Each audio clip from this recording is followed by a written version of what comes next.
تفسیر ہے آیت نمبر 284 سے. پچھلی آیات میں ہم دیکھتے ہیں کہ اللہ تعالی گواہی کو ظاہر کرنے یا گواہی دینے کے بارے میں تاکید فرما رہے ہیں، اور وہاں گواہی کا چھپانا گناہ بتایا گیا. وَمَن يَكْتُمْهَا فَإِنَّهُ آثِمٌ قَلْبُهُ، کہ جو اس کو چھپائے گا اس کا دل گنہگار ہے. اور یہاں پھر دل ہی کی بات کی گئی کہ انسان جو کچھ دل میں چھپاتا ہے یا ظاہر کرتا ہے اس پر بھی پوچھ ہوگی.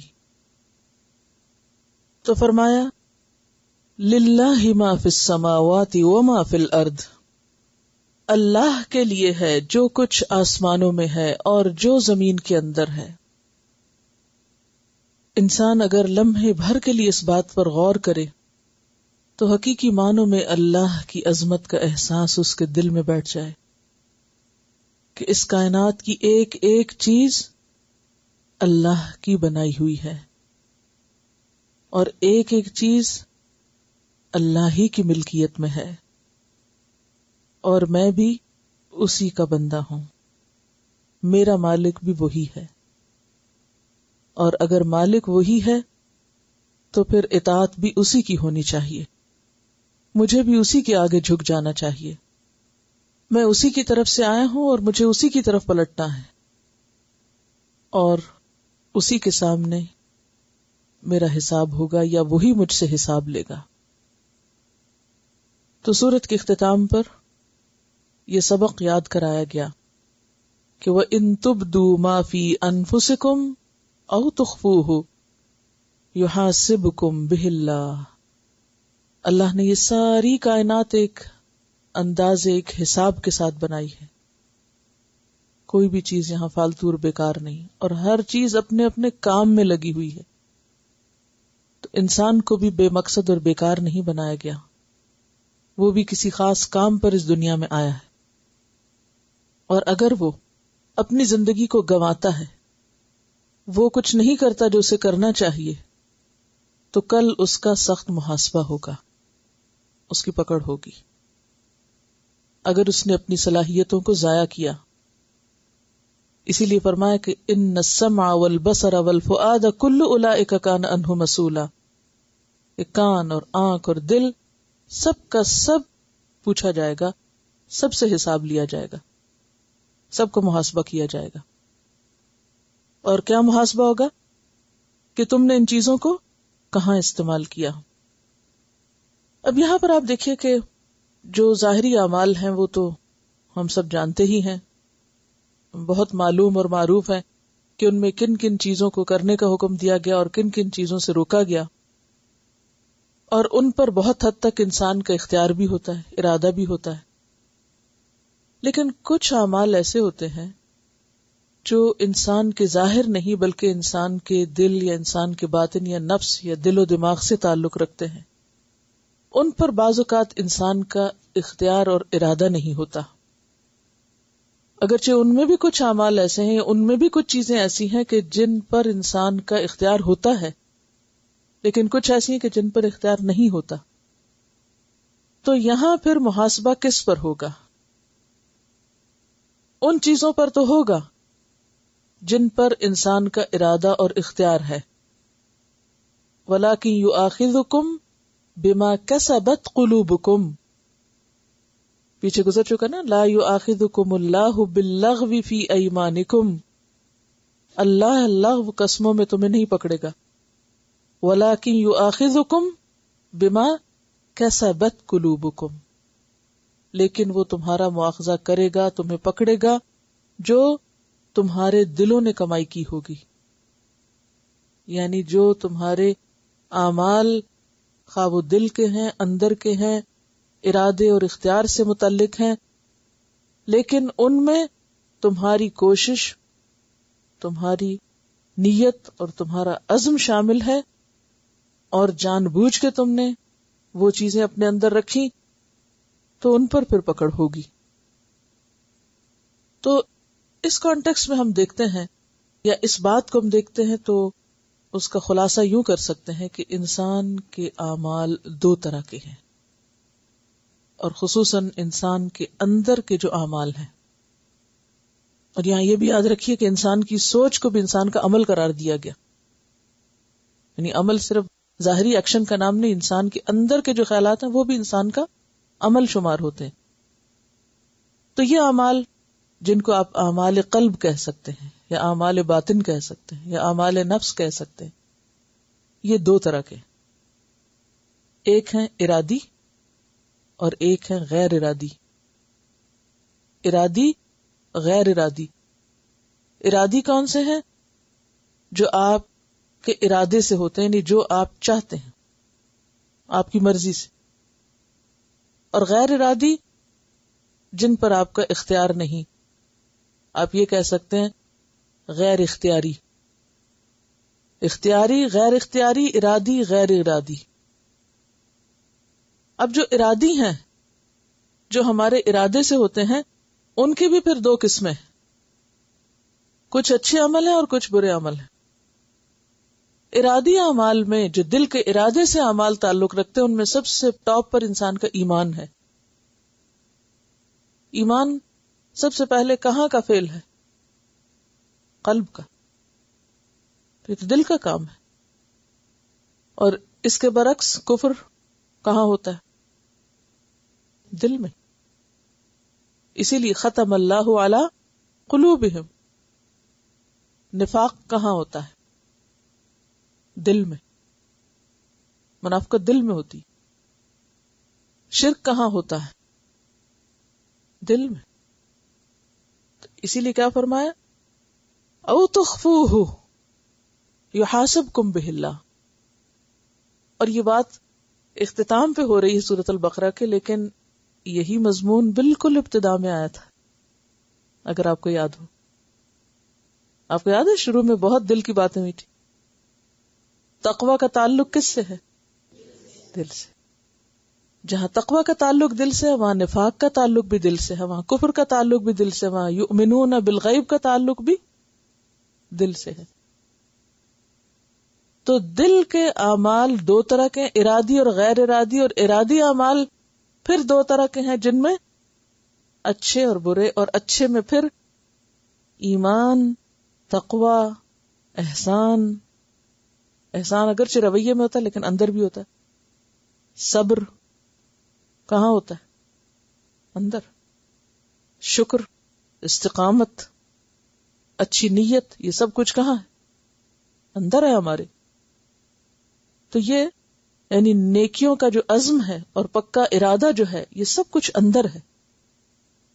تو اس کا حساب ہوگا، اس کو دیکھا جائے گا. ایمان کس درجے کا تھا؟ توکل کس درجے کا تھا؟ تقوی کس درجے کا تھا؟ بعض لوگوں کا ایمان جو ہے وہ پہاڑ برابر ہوتا ہے اور بعض کا رائی برابر. کوئی صرف ایک خیال ہی رکھتا ہے یا سوچ ہی رکھتا ہے، اور کچھ واقعی اس کے اندر پھر آگے نیکیوں کا عزم بھی رکھتے ہیں. تو خواہ وہ اخلاقی قسم کی چیزیں ہوں جیسے صبر اور شکر ہے، خواہ وہ ایمان سے تعلق رکھنے والی چیزیں ہوں یا اللہ کی محبت ہو، رسول کی محبت ہو، وہ کہاں ہوتی؟ اہل ایمان کی محبت دل میں. تو ارادی کاموں میں آپ یوں چارٹ بنا سکتے ہیں کہ انسان کے اعمال دو قسم کے، ظاہری اور باطنی. پھر باطنی اعمال دو قسم کے، ارادی اور غیر ارادی.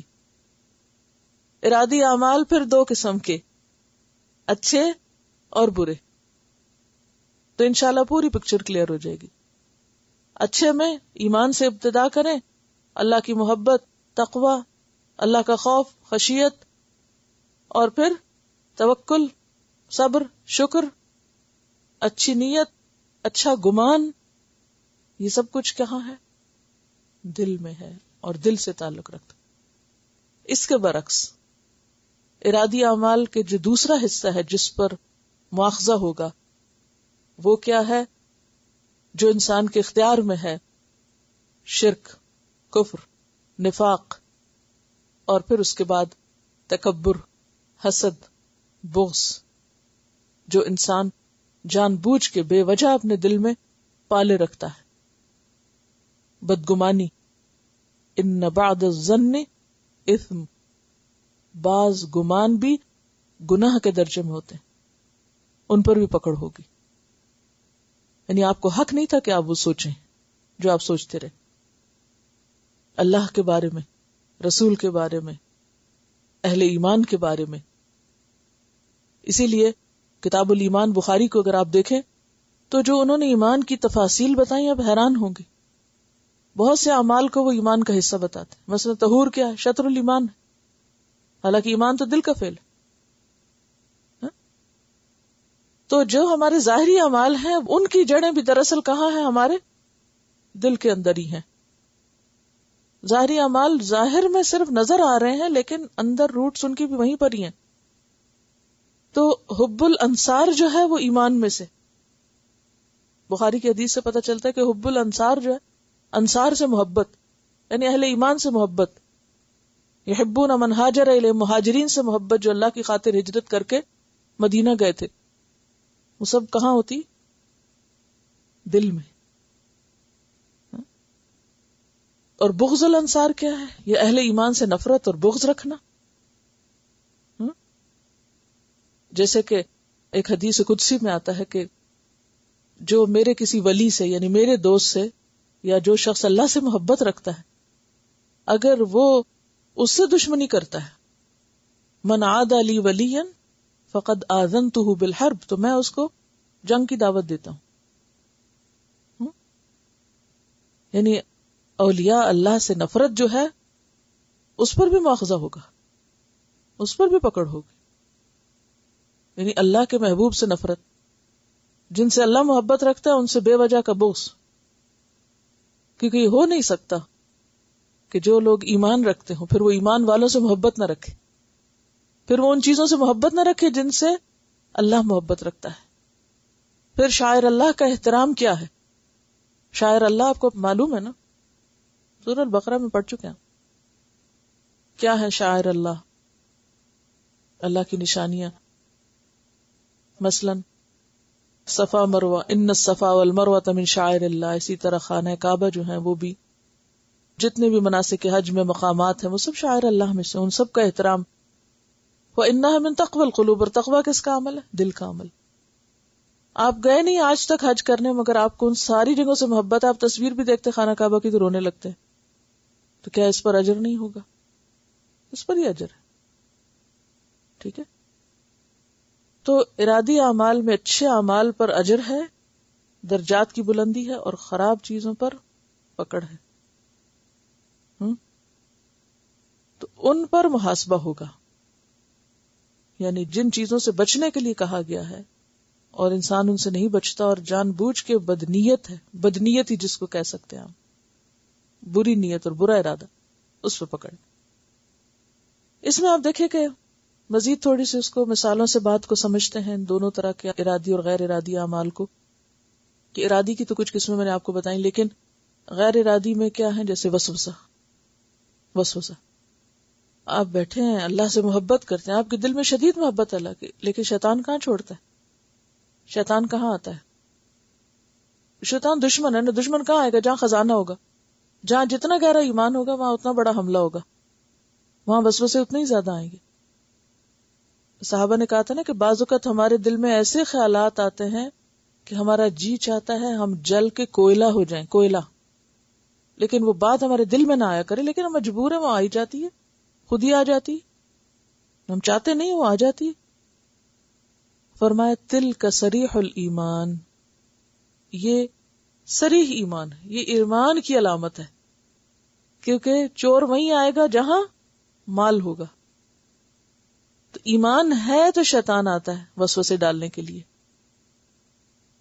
اب آپ کے اختیار میں نہیں، آپ بالکل نہیں سوچنا چاہتے کوئی ایسی خراب بات اللہ کے بارے میں، رسول کے بارے میں، اہل ایمان کے بارے میں، نیک لوگوں کے بارے میں، لیکن شیطان ساتھ ہے.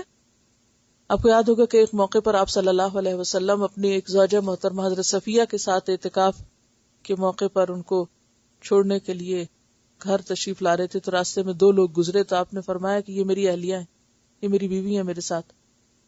کہنے یا رسول اللہ صلی اللہ علیہ وسلم ہم آپ کے بارے میں بالکل نہیں برا سوچ سکتے. نہیں، شیطان ساتھ ہے، وہ تمہارے دل میں وسوسہ ڈال دے گا. شیطان ساتھ.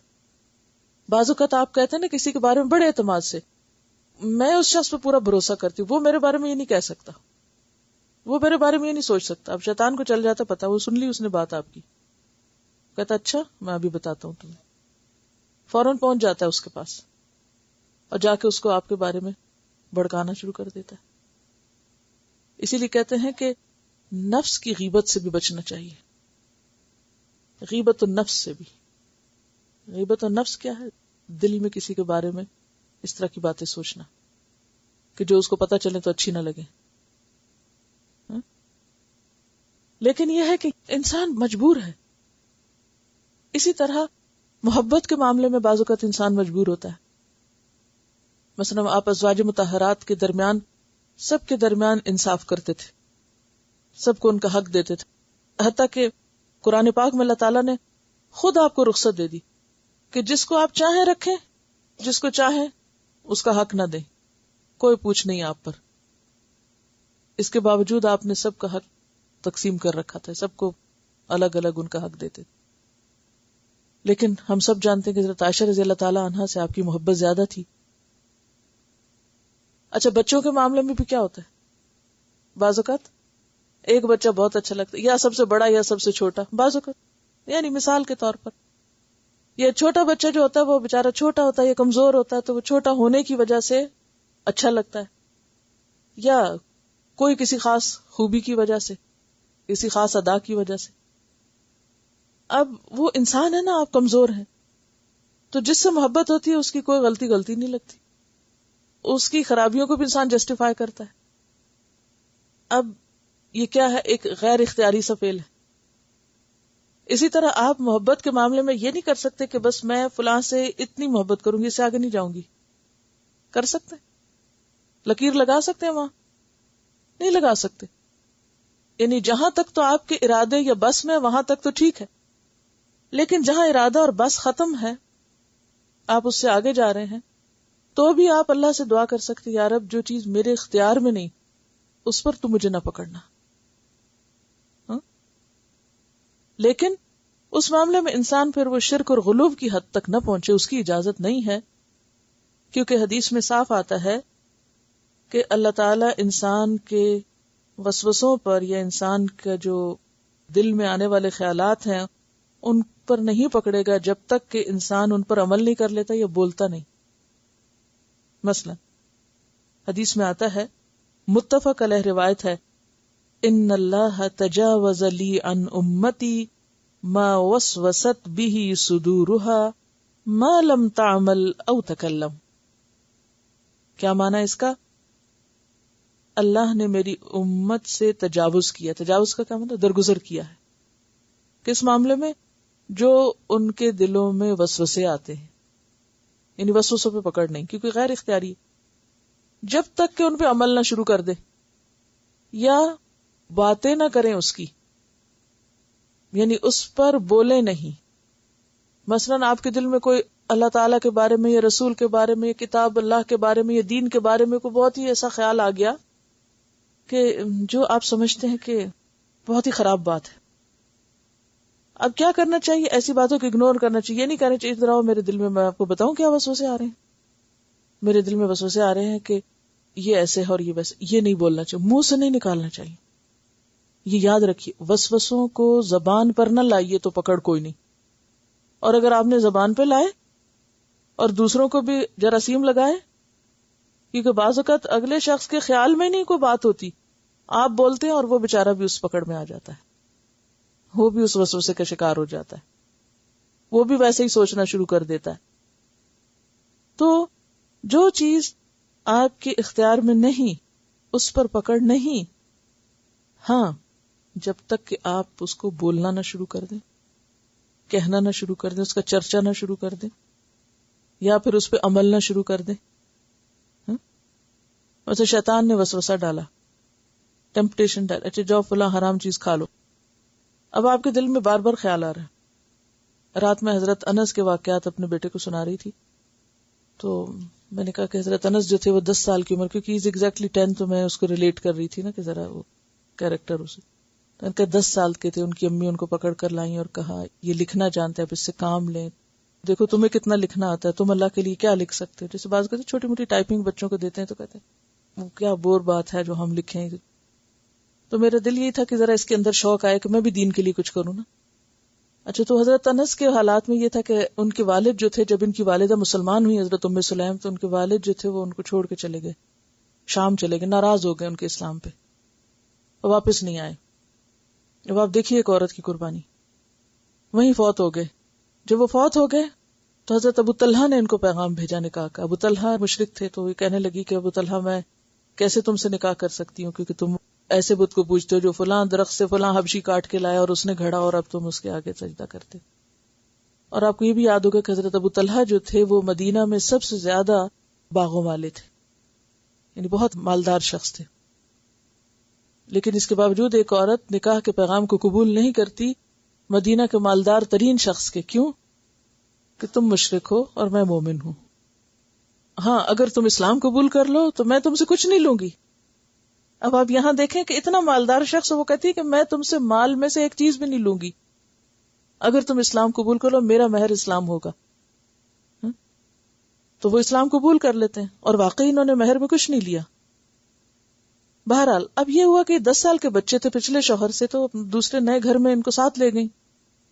اب لا کے انہیں حضور کی خدمت میں چھوڑا تو صبح سے دوپہر تک حضرت انس صاحب کے پاس رہتے، پھر گھر چلے جاتے، پھر آتے، پھر چلے جاتے. اور ابو طلحہ جو تھے وہ دوستوں کو بلا کے بہت شراب کے جام، اور بہت شراب کا دور چلتا تھا. موطا امام مالک میں جب شراب حرام ہوئی تو اس واقعے میں بھی حضرت ابو طلحہ کا ذکر سنیں گے. تو حضرت انس کی ڈیوٹی ہوتی تھی شراب پلانا، اور خوب خوب پلاتے تھے، اور جب پلا چکتے تو سب سے آخر میں خود بھی خوب پیتے تھے، حالانکہ بچے تھے.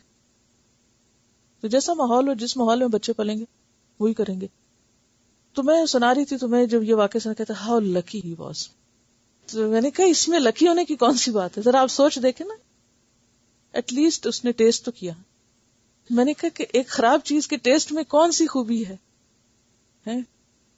میں کہا کوئی اچھی چیز ہو تو آپ شوق بھی کرو کہ مجھے ٹیسٹ کرنا ہے. تو اسے ہوتا ہی انسان کی فطرت، جس چیز سے روکا جائے نا کہ یہ اس کو نہیں ہاتھ لگانا، تو کہتا ہے پتہ نہیں یہ کیا چیز ہے جس سے مجھے روکا جا رہا ہے.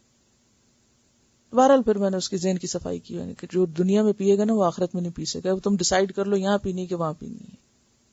تو خیر، تو بات یہ ہے کہ اب کسی کے دل میں ٹیمپٹیشن ہو رہی کہ اچھا وہ کسی کو پیتے دیکھا، سگریٹ پیتے دیکھا، شراب پیتے دیکھا. بچوں کو ایسے عادتیں پڑتی ہیں. اچھا دیکھا تو بہت سین زبردست لگا، تو اب وہ کیا ہے، بار بار وسوسہ آ رہا ہے. اب وہ ہوتا ہے کہ کوئی مووی کا سین دیکھ لیا، یا کوئی باہر بل بورڈ دیکھ لیا، یا کہیں، اب وہ ذہن میں تصویر چلے. اچھا پھر دل میں خیال آتا ہے اچھا اٹھو تم بھی تو ایک لگا لو ہاتھ. یعنی ایک شیطان ہے نا، شیطان اسی طرح لے کے جاتا ہے، اس کو اٹریکٹ کرتا ہے. زین لہم الشیطان اعمالہم. اب آپ دیکھیں کہ جب تک وہ دل میں خیال آ رہا ہے نا، اٹھو پی لو، جاؤ تم بھی کر لو، سب کرتے ہیں، تمہیں کیا رکاوٹ ہے؟ کوئی پکڑ نہیں، چاہے کتنی بھی اٹریکشن ہے کسی برائی میں. یا اسی طرح دوسری برائیاں بھی آپ دیکھ لیں، کوئی ایسی لڑکی نظر آ گئی یا کچھ جو عام طور پر خرابیوں کی قسمیں ہیں، کوئی ایک بھی لے. اب جب تک تو صرف خیال ہے، کوئی پکڑ نہیں. ہاں پکڑ کب ہوگی؟ جب انسان اٹھا کے ٹیلی فون شروع کر دے. معلم تتکلم، حدیث میں یہ لفظ آتے ہیں، جب تک انسان بولے نہیں اور جب تک انسان کوئی ایکٹ نہیں کرے، آگے نہیں چل پڑے، کوئی پکڑ نہیں. خیال آیا، انسان ہے، گیا، ختم، کوئی مسئلہ. لیکن جب انسان نے اس خیال پر عمل شروع کر دیا تو وہ وسوسہ نہیں رہا، یہ وہ شیطان کا جو اکساہٹ ہے وہ اکساہٹ نہیں رہی، اب وہ گناہ بن گئی. تو غیر ارادی خیالات میں جب تک کوئی وسوسہ رہے، کوئی خیال رہے، یا کسی چیز کی خواہش یا اٹریکشن یا چاہت رہے، کوئی پکڑ نہیں جب تک کہ انسان اس کو کر نہ لے. دوسری چیز، اگر انسان کسی چیز کے شدت میں گھر جاتا ہے اور اللہ کی خاطر چھوڑ دیتا ہے تو اس پر اجر بھی ہے اس کے لیے. یحاسبکم بہ اللہ میں پھر کیا ہے، جب وہ سارا حساب ہوگا اور دیکھا جائے گا اچھا اس شخص نے تو اللہ کی خاطر اس چیز کو چھوڑ دیا، حالانکہ اس کا دل بہت تھا. مثلا کسی لڑکے کا کسی مشرک لڑکی پر دل آ گیا، کوئی مسلمان کسی ہندو لڑکی سے شادی کرنا چاہتا، بہت ہی اٹریکٹ، ہو رہا ہے اس کی طرف یا بہت ہی اس کا دل، تو اب وہ صرف اس لیے نہیں جاتا، حالانکہ دل بہت ہے اس کا، صرف اس لیے رکتا ہے، اپنے جذبات کو چھوڑ دیتا ہے کہ میرے رب کی مرضی نہیں. یہاں اس کے لیے اب اجر ہے، بہت بڑا اجر ہے کہ اس نے ایک خواہش کو اللہ کی خاطر قربان کیا اور اس کو چھوڑ دیا. حدیث میں آتا ہے اللہ تعالیٰ فرماتے ہیں انما ترکھا من جرائی، صحیح مسلم کے الفاظ ہیں کہ اس نے اس گناہ کو میری خاطر چھوڑ دیا، اپنی اس پسندیدہ چیز کو میری خاطر چھوڑ دیا. ارادہ کیا، کیونکہ انما الاعمال بالنیات وانما لکل امرئ ما نوى، ہر انسان کو وہی ملے گا جس کے اس نے ارادہ کیا گیا. تب اس نے ارادہ تو کیا تھا، لیکن چونکہ ارادے کو عملی جامہ نہیں پہنایا، لہذا کیا نہیں، پکڑ نہیں. اللہ کی خاطر رک گیا گناہ سے، برائی سے. جیسے صحابہ کرام، یہی حضرت انس جو ہیں، جب وہ شراب کا دور چل رہا ہے، پلا رہے ہیں اور اتنے میں آواز آتی ہے، ایک شخص پکار رہا ہے مدینے کی گلیوں میں، لوگوں شراب حرام ہو گئی، شراب حرام ہو گئی. تو جس کا جہاں ہاتھ تھا وہیں رک گیا. اگر ایک گھونٹ لیا تو دوسرا نہیں اس نے اندر کیا. حالانکہ ایسی چیزوں کو چھوڑنا، نشہ چھوڑنا بہت ہی مشکل کام ہے، لیکن ان کے اندر اتنا اندر مضبوط ہو چکا تھا کہ جہاں تھا وہیں رک گیا.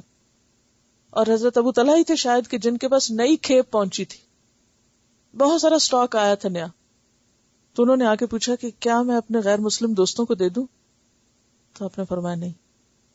انہوں نے سب مٹکے توڑ دیے، سب بوتلیں توڑ دی. کہتے ہیں کہ اس طرح شراب مدینہ کی گلیوں میں بہی تھی جیسے پانی کی نہر چل رہی ہے، اور عرصے تک اس کی مٹی سے سڑاند اٹھتی تھی شراب کی. اس کثرت سے پی جا رہی تھی ابھی تک، لیکن جب حکم ممانعت کا آ گیا سب نے سٹاپ کر دیا. تو یہ جو برائی سامنے پا کر ارادہ بھی ہے، قدرت بھی ہے، اور انسان رک جائے، اس پر اجر ہے. ہاں اگر ارادہ ہے، قدرت ہے، لیکن کر نہیں پایا، مثلا قتل کا ارادہ تھا کسی کے، پہنچ بھی گیا، لیکن اس سے پہلے کہ اس کا اسلحہ چلتا دوسرے کا اس پہ چل گیا اور وہ مر گیا، تو اس کے بارے میں کیا تھا؟ القاتل والمقتول فی النار، دونوں ہی آگ میں. پوچھا گیا کہ مقتول کیوں آگ میں؟ کیونکہ اس نے بھی ارادہ کیا تھا. تو اس کا اتنا پکا ارادہ تھا کہ اس نے ہتھیار بھی اٹھا لیا، پہنچ گیا، لیکن ہتھیار چلا نہیں، اس سے پہلے کہ اس کا چلتا دوسرے کا چل گیا.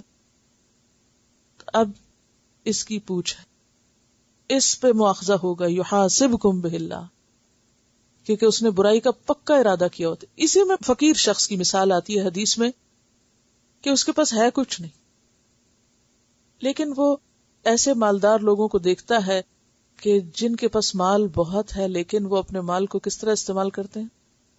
خرابیوں میں. تو وہ کہتا ہے کاش میرے پاس بھی مال ہو تو میں بھی اس اور اس شخص کی طرح ایسے اور ایسے غلط کام میں لٹاؤں. تو یہ جو اس کا ارادہ ہے نا، اس پر بھی پکڑ ہے. ایک غریب شخص ہے، کچھ پلے نہیں، محروم ہے دنیا میں، لیکن اس کا دل یہ چاہتا ہے کہ میرے پاس مال آئے، اور مال آئے تو میں کہاں لگاؤں؟ غلط رستے میں، فلاں اور فلاں کی طرح. اب اس نے لگایا ہوگا کچھ نہیں، قیامت کے دن اس کی بھی پکڑ ہوگی، کیونکہ اس کو صرف ایک سٹیپ رہ گیا تھا کہ اسے موقع نہیں ملا. اور اس کے برعکس وہ شخص جس کے پاس ہے کچھ نہیں، جیب پلے کچھ نہیں، صرف ایک اچھی نیت اور اچھا دل ہے، اور سوچتا رہتا کہ یا رب اگر تو مجھے دے تو میں بھی تیرے راستے میں فلاں شخص کی طرح خرچ کروں. اور اللہ کو پتا ہے نا، دلوں کا حال تو اللہ جانتا ہے کہ اس کا ارادہ کتنا پکا ہے.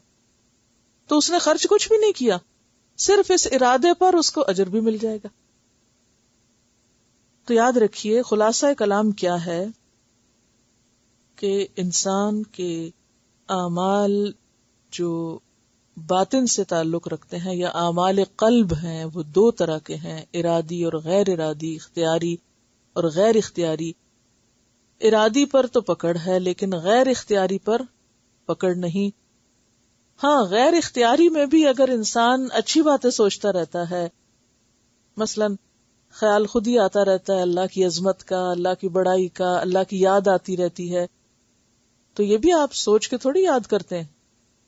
کوئی چیز بھی دیکھتے ہیں فوراً یاد کرنے لگتے ہیں اللہ کو، کوئی قرآن کی آیت سنتے ہیں آپ کو یاد آنے لگتے. تو یہ جو قدرتی تو اس پر اجر ہے. یہ بھی اللہ کی کتنی رحمت ہے کہ اگر آپ کے اوپر وسوسے آ رہے ہیں اور برا سوچ رہے ہیں تو پکڑ نہیں، اور اگر آپ کے دل میں اچھے خیالات آ رہے ہیں تو اس پر اجر ہے آپ کے لیے. اور بہت بہترین اجر ہے، کیونکہ وہ چھپے ہوئے ہیں نا، ظاہر نہیں. کیونکہ جب انسان بول دیتا ہے بعض اوقات تو کیا ہوتا ہے، دکھاوا ہو جاتا ہے. بعض اوقات آپ کے دل میں اللہ کی بہت شدید محبت ہے اور آپ اس لیے ذکر کرتے ہیں اللہ کی محبت کا کہ دوسروں کو بھی لگ جائیں جراثیم تو بہت اچھا ہے. لیکن اگر آپ اس لیے ظاہر کر رہے ہیں کہ لوگوں کے سامنے آپ بہت ولی اللہ نظر آئیں تو اتنی کوٹ کوٹ کے آپ کے دل میں محبت بھری ہوئی ہے، تو وہ پھر دل کا خیال اگر صرف دکھاوا ہے تو اس پر کوئی اجر نہیں. وہ جو خیال پر اجر تھا وہ بھی آپ کا گیا کیونکہ آپ نے اس خیال کا دکھاوا کر دیا. تو جس طرح ظاہری اعمال کا دکھاوا ہوتا ہے اسی طرح خیالات کا بھی دکھاوا ہوتا ہے، اور خاص طور پر پھر ایسے خیالات اور ایسی گفتگو کہ جس میں اپنا تزکیہ بیان ہو رہا ہو. تو قرآن میں اس سے بھی منع کیا گیا، لا تزکوا انفسکم، خود کی خود تعریف مت کرو، اپنی پاکیزگی مت بیان کرو، اپنی بڑائیاں مت بیان کرو. بل اللہ یزکی من یشاء، بلکہ اللہ جس کو چاہتا ہے اس کو پاک کرتا ہے. تو بہرحال فرمایا کہ للہ ما فی السماوات وما فی الارض وَإِن تُبْدُوا مَا فِي أَنفُسِكُمْ أَوْ تُخْفُوهُ يُحَاسِبْكُمْ بِهِ اللَّهُ فَيَغْفِرُ لِمَن يَشَاءُ، تو ڈھانپ دے گا جس کو چاہے گا.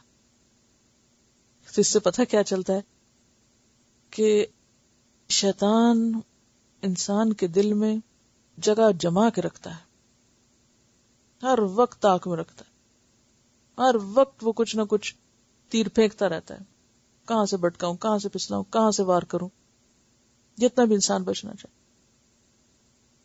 اگر ہم ایک دن کا اپنے اندر کا محاسبہ کریں نا، ظاہری اعمال اندر کا محاسبہ کریں کہ ہم کیا سوچتے ہیں، دوسروں کے بارے میں گمان ہم کیسے رکھتے ہیں، اچھے گمان کتنے ہیں اور برے گمان کتنے، نفرتیں کتنی ہیں، محبتیں کتنی ہیں، خیرخواہی کتنی ہے، بدخواہی کتنی ہے، نیکی کے لیے عزائم کتنے ہیں اور برائی کے عزائم کتنے ہیں.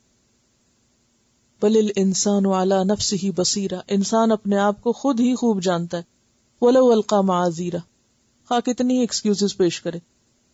تو ہم خود کو خود جانتے، اپنا حساب خود کر کے دیکھیں. جیسے وہ حضرت عمر رضی اللہ تعالی عنہ کا قول ہے، حاسبوا انفسکم قبل ان تحاسبوا، اپنا حساب خود کر لو اس سے پہلے کہ تمہارا حساب کیا جائے. خود کر لو اپنا، کہ اندر کے اعمال کو آئینے کو جھانک کے دیکھو، اچھا کیا ہے وہاں اور برا کیا ہے. اب قیامت کے دن وَحُصِّلَ مَا فِي الصُّدُورِ، یہ عمل ہوگا. جو سینوں میں ہے، جو باتیں اندر میں ہے، وہ سارا نکال کے باہر لایا جائے گا. یہ دیکھو، اس وقت انسان کسی کو شکل دکھانے کے قابل نہیں ہوگا. تو پھر جس کو چاہے اللہ ڈھانپ دے اور جس کو چاہے ان اعمال پہ پکڑے اور سزا دے. اور پھر الٹیمیٹ فیصلہ اللہ کے پاس ہے، چاہے ارادی اعمال ہو چاہے غیر ارادی ہو، کس پہ پکڑنا ہے کس پہ نہیں پکڑنا، کس پہ اجر ہے کس پہ سزا ہے، کوئی دنیا کی عدالت فیصلہ نہیں کر سکتی. اللہ ہی فیصلہ کرے گا، اللہ ہی اس کے بارے میں جانتا ہے.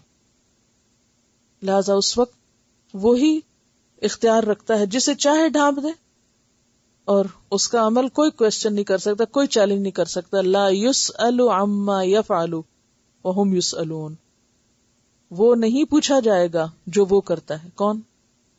اللہ تعالی. اللہ سے کوئی نہیں پوچھ سکتا کہ اللہ تو نے اس کو کیوں معاف کر دیا اور اس کو کیوں پکڑ لیا. وہم یسألون، لیکن لوگوں سے پوچھا جائے گا، لوگوں کا حساب بہرحال ہوگا. ٹھیک ہے، تو جس کو چاہے معاف کر دے، جس کو چاہے پکڑ لے.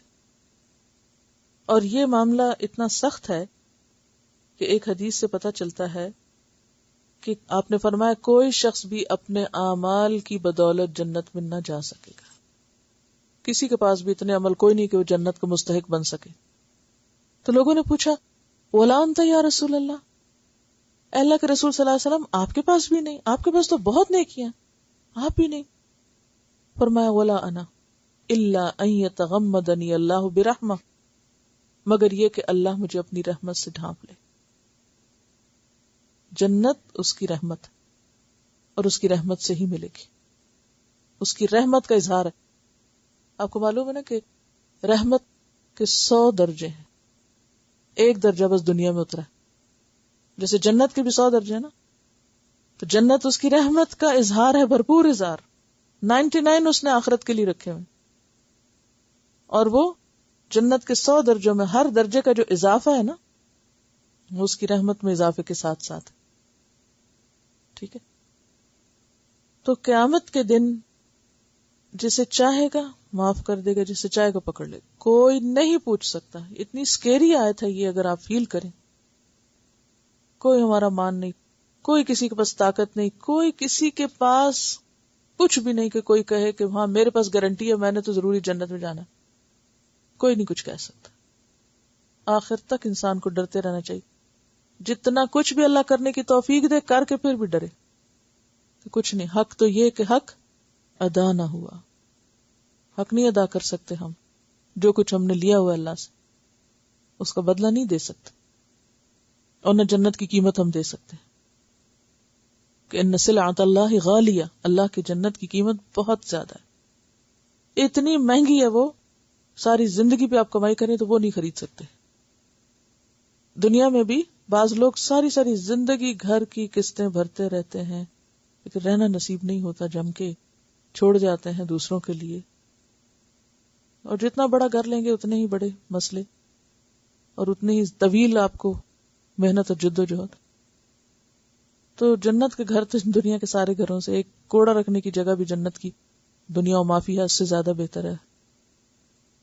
کوئی بندہ ایسا نہیں کہ دن رات بھی کام کرے نا تو جنت نہیں خرید سکتا. وہ اللہ کی رحمت سے ملے گی، اور وہ یہ خود فیصلہ کرے گا کہ کون قابل ہے وہاں بسائے جانے کے اور کون قابل نہیں وہاں لے جائے جانے کے. تو اس لیے اس کی رحمت اور فضل کا ہی سوال کرتے رہنا چاہیے کہ یا رب غفرانک، تیری رحمت، ورحمنا.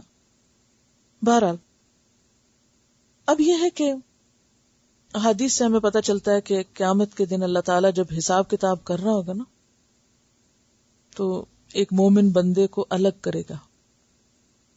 مومن بندہ آئے گا تنہائی میں، الگ سب سے ہٹا کے. فَيُقَرِّرُهُ بِذُنُوبِهِ، اس کے گناہوں کا اس سے اقرار کرائے گی. کیا تھا نا، کہے گا ہاں کیا تھا، اگر وہ سچا ہو. جو لوگ دنیا میں جھوٹے ہوتے ہیں نا، جھوٹ بولنے کے عادی ہوتے ہیں، وہ وہاں بھی جھوٹی بولیں گے. وہ کہیں گے ہم نے نہیں کیا تھا. لیکن جو دنیا میں غلطی کا اعتراف کر سکتے ہیں نا، میری غلطی ہے، میرا قصور ہے، میں اپنا قصور مانتی ہوں. بندہ مومن کے اندر کوئی کمپلیکس نہیں ہوتا. وہ جہاں غلطی ہوتی ہے کہتے ہیں آئی ایم رانگ. اس کے لیے جملہ بولنا کچھ مشکل نہیں کہ آئی ایم رانگ. کچھ لوگوں کے لیے بڑا مشکل ہوتا ہے کہ آئی ایم رانگ. وہ سب کو بلیم کریں گے سوائے اپنے. حالانکہ الٹیمیٹلی جو ہم نے کیا ہوتا ہے، چاہے ہم مانے یا نہ مانے، وہ ہماری ذمہ پڑنے والا ہے. لہا ما کسبت وعلیہا ما اکتسبت. تو جو یہ کہہ لے کہ میری غلطی ہے، وہ قیامت کے دن بھی کیا کہے گا، یا رب ہاں میری غلطی ہے، میں اپنے گناہ کا اعتراف کرتا ہوں. وہاں بھی اس کو کوئی مشکل نہیں اعتراف کرنے میں. اللہ تعالیٰ فرمائیں گے تم نے فلاں دن یہ کام کیا تھا نا، فلاں کام، تو وہ اقرار کرے گا. اتنے گناہ دکھائے جائیں گے نا اس کو کہ وہ ڈر جائے گا کہ اب تو میں بخشا جا ہی نہیں سکتا، اب تو میں گیا ہی گیا. اس وقت اللہ تعالیٰ فرمائے گا قد سترتھا، میں نے ان کو چھپا دیا، فی دنیا، دنیا میں بھی تمہارے ان خطاؤں اور گناہوں پہ پردہ ڈال دیا تھا. دنیا میں بھی تجھے ڈھانپ کے رکھا. کتنے گناہ انسان کے ایسے ہوتے ہیں کہ اللہ تعالیٰ ہی جانتا ہے، اور وہی ان کو دنیا میں بھی نہیں بندوں کے سامنے لاتا. وَأَغْفِرُهَا لَكَ الْيَوْمَ، اور آج بھی تجھے بخشتا ہوں، جیسے دنیا میں ڈھانپا تھا آج بھی ڈھانپتا ہوں.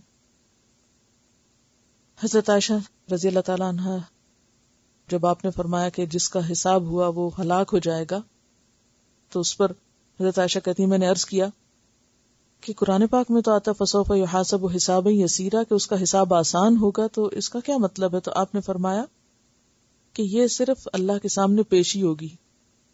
ہاں اگر کسی سے جرا ہو گئی پھر تو وہ ہلاک ہوا. کسی کے پاس کوئی جواب نہیں، کوئی بہانہ ہے ہی نہیں.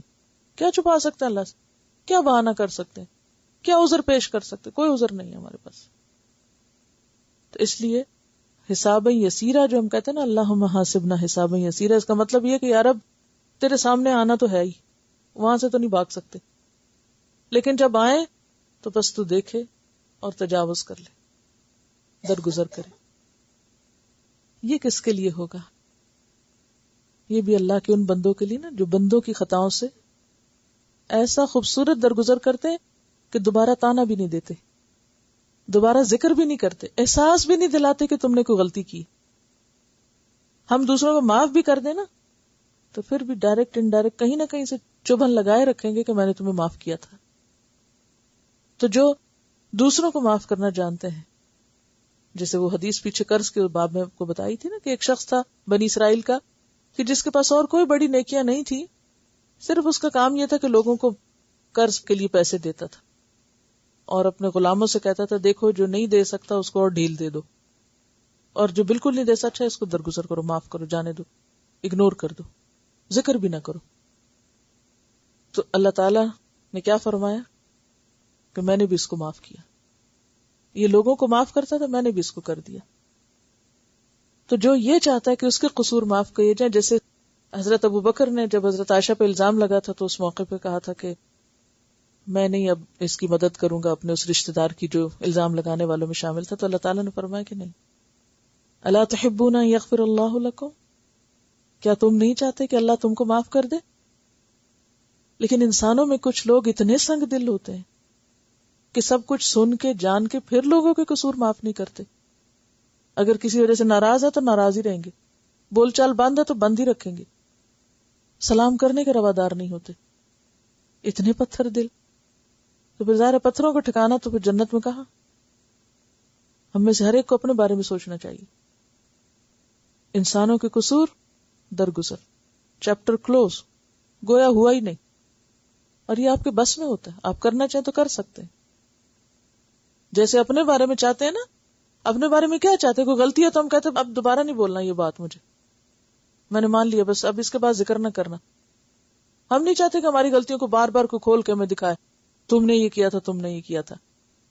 تو یہی چیز پر ہمیں کسی کے ساتھ نہیں کرنی چاہیے کہ بار بار پچھلی باتیں کھول کھول کے نہ رکھیں. کیوں؟ اس کا نقصان یہ ہوتا ہے کہ کبھی بھی پھر اصلاح نہیں ہو سکتی. اصلاح کب ہوتی ہے؟ جب پچھلی کو صاف کر دیں آپ اور نئی زندگی شروع کریں.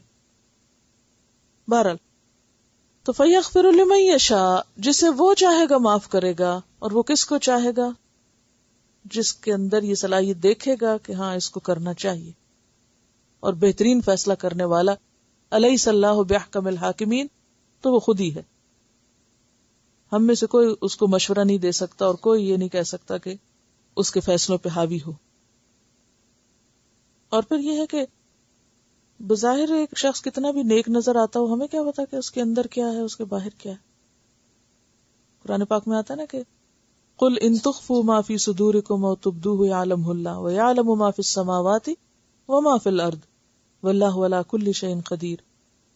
سورۃ طٰہٰ میں آتا فإنہ یعلم السر واخفا، وہ چھپی سے چھپی بات بھی جانتا ہے اور اس سے بھی چھپی بھی جانتا ہے جو کسی عام انسان کو پتہ ہی نہیں چل سکتی. کہاں تک؟ یعلم خائنۃ الاعین، آنکھ کی خیانت بھی جانتا ہے. وما تخفی الصدور، اور جو دل چھپا کے رکھتے ہیں وہ بھی جانتا ہے. لہذا فیصلہ بھی اسی کے ہاتھ میں. مالک یوم الدین بھی وہی ہے. اگر وہ دنیا کا مالک ہے نا، للہ ما فی السماوات و ما فی الارض، تو مالک یوم الدین بھی پھر وہی ہے. واللہ علی کل شیء قدیر، اور اللہ ہر چیز پر قدرت رکھنے والا ہے، سب کچھ وہ کر سکتا ہے، ہر چیز کی طاقت اس کے ہاتھ میں ہے. یعنی آیت پوری طرح اللہ کی عظمت اور طاقت کو بیان کرتی ہے نا کہ کس طرح وہ کس چیز پر قادر ہے. آپ دیکھیے کہ انسانوں کی کمزوری یا انسانوں کی کمی کیا ہے کہ انسان زیادہ سے زیادہ کسی کو پکڑ سکتے ہیں تو کسی مادی چیز کو، مثلا کوئی کسی کو مارنے لگا تو وہ اس کا ہاتھ پکڑ سکتے ہیں نا. اتنے زیادہ تو یہ ہو سکتا ہے مطلب میں یہ پھینکنے لگی ہوں تو کیا کوئی آگے آ کے ہاتھ دے لے. اب میں کچھ سوچ رہی ہوں، پکڑے مجھے. انسان نہیں پکڑ سکتا. اس کو تو آپ روک سکتے ہیں. مثلا میں اپنے ہاتھ سے کسی کو نقصان دے لوں گی تو آپ میرا ہاتھ پکڑ سکتے ہیں. اگر میں آپ کے خلاف کچھ سوچ رہی ہوں تو آپ مجھے کہاں سے پکڑیں گے؟ یہ فرق ہے بندے اور رب میں. رب صرف ہاتھ نہیں پکڑنے والا، وہ رب دل کے خیال کو بھی پکڑنے والا ہے. ایک بڑی اہم آیت آتی ہے قرآن پاک میں کہ سورۃ قاف میں آتا ہے وَلَقَدْ خَلَقْنَا الْإِنسَانَ وَنَعْلَمُ مَا تُوَسْوِسُ بِهِ نَفْسُهُ وَنَحْنُ أَقْرَبُ إِلَيْهِ مِنْ حَبْلِ الْوَرِيدِ. ہم نے انسان کو بنایا اور ہم جانتے ہیں اس کے دل میں کیا خیالات آتے ہیں. اور ان اللہ یحول بین المرء وقلبہ، اللہ بندے اور اس کے دل کے درمیان حائل ہے. کوئی خیال اس کے دل سے اٹھتا نہیں، دماغ تک جاتا نہیں کہ بیچ میں ڈیٹیکٹ ہو جاتا ہے کیا سوچا اس نے. وما تخفی الصدور، اٹھنے سے پہلے جو ابھی صرف چھپا ہوا ہی ہے. ہوتا ہے نا کہ خیال آتا ہے، پھر اس کی پروسیسنگ شروع ہوتی ہے، دماغ میں جاتا ہے، دماغ سارے ہمارے اعصاب کو حکم دیتا ہے، پھر وہ اس کے مطابق ایکشن شروع ہوتا ہے. اس سے پہلے کہ یہ سب کچھ ہو. اور ہمارے اعمال میں بھی آپ کو پتہ ہے 2 طرح کے اعمال ہیں نا عام روزمرہ زندگی کے بھی. مثلا بولتے وقت ہم ذرا سوچ کے بولتے ہیں، مگر ہاتھ ہلاتے وقت، مثلا اس وقت میں بول بھی رہی ہوں اور اس وقت میں ہاتھ بھی ہلا رہی ہوں، تو اس میں آپ دیکھیے کہ جو بولنا ہوگا وہ عام طور پہ کیا ہوگا، سوچ کے بولنا گا، مگر ہاتھ سوچ کے نہیں بندہ ہلاتا اکثر. اور بعض اوقات کہیں خارش ہوئی، جلدی سے بغیر سوچے سمجھے آپ فوراً آپ کا ہاتھ، یہ غیر ارادی آپ کے اعمال ہوتے ہیں. تو عام روزمرہ زندگی میں جس طرح آپ کے غیر ارادی اعمال ہیں، اسی طرح نیکی اور بدی کے معاملے میں بھی آپ کے غیر ارادی بھی اعمال ہوتے ہیں. اس سے پتہ یہ چلتا ہے کہ اگر غیر ارادی اعمال کا بھی وزن ہونا ہے تو پھر کرنا کیا چاہیے. انسان کو صرف جزوی نہیں، کلی اصلاح کی ضرورت ہے. کلی اصلاح یعنی پوری پرسنالٹی آپ کی اس رنگ میں صبغت اللہ میں ڈوبے گی تو بات بنے گی.